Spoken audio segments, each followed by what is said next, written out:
मोनालीज रेसिपीमध्ये तुमच्या सर्वांचं स्वागत आहे. आज मी तुमच्यासाठी घेऊन आलेले आहे वाटाण्याची मसाल्याची भाजी. तर ती कशी बनवायची आणि त्यासाठी लागणारे साहित्य आपण बघूयात.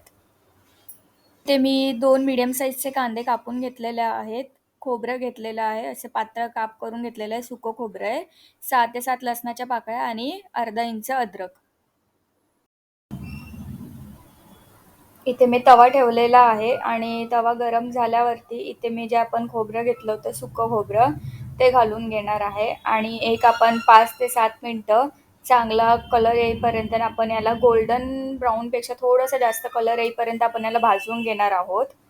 आणि खोबरं लवकर भाजलं जावं यासाठी मी यामध्ये थोडंसं तेल घालणार आहे. थोडंसं अगदी तेल घालायचं आहे आणि आपण हे चांगलं गोल्डन ब्राऊनपेक्षा थोडंसं जास्त कलर येण्यापर्यंत आपण भाजून घेणार आहोत. त्याच्यामुळे काय होतं आपल्या भाजीला चांगला कलर येतो आणि एक 5 ते 7 मिनटं मी हे असंच खोबरं भाजून घेणार आहे.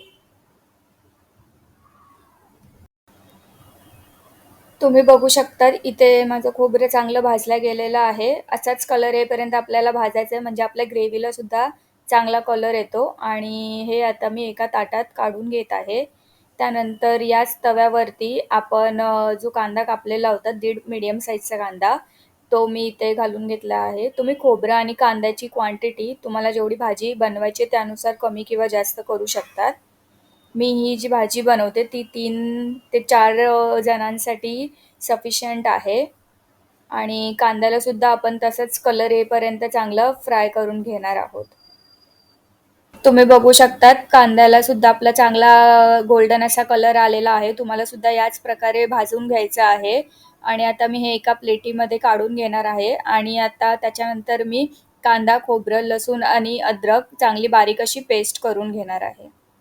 मिक्सरच्या भांड्यामध्ये आपण जो कांदा फ्राय केलेला होता चांगला तो मी घेतलेला आहे.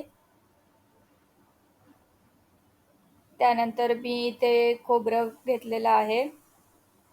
लसणाच्या 7 ते 8 पाकळ्या आणि अर्धा इंच अद्रक हे आपण चांगलं बारीक असं वाटून घेणार आहे.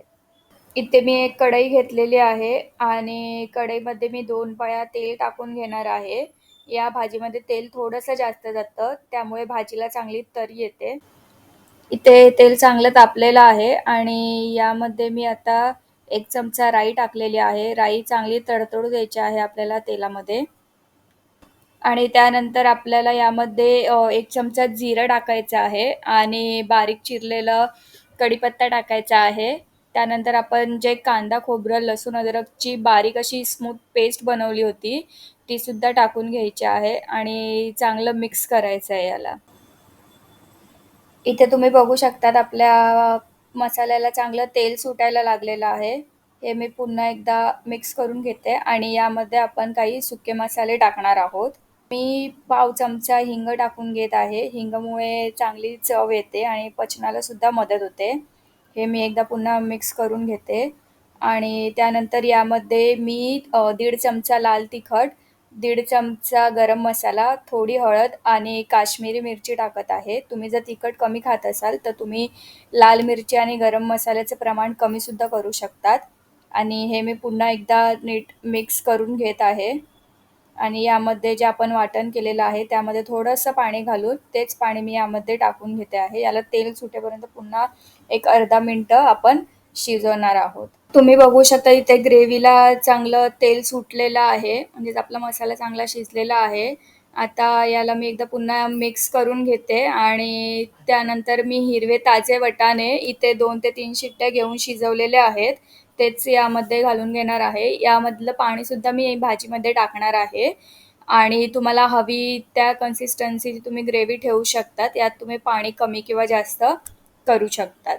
तुम्ही माझ्या चॅनलवर नवीन असाल तर चॅनलला लाईक, शेअर आणि सबस्क्राईब करायला विसरू नका. आणि आपण याला एक चांगली उकळ फुटेपर्यंत भाजीला थोडं शिजवून घेणार आहे. इथे मी चवीनुसार मीठ टाकते आहे आणि तुम्ही बघू शकतात आपल्या भाजीला चांगली उकळी फुटलेली आणि तरीसुद्धा सुटलेली आहे. मसाल्याची वाटाण्याची भाजी रेडी आहे. याला मी आता कोथिंबीर घालून गार्निश करते.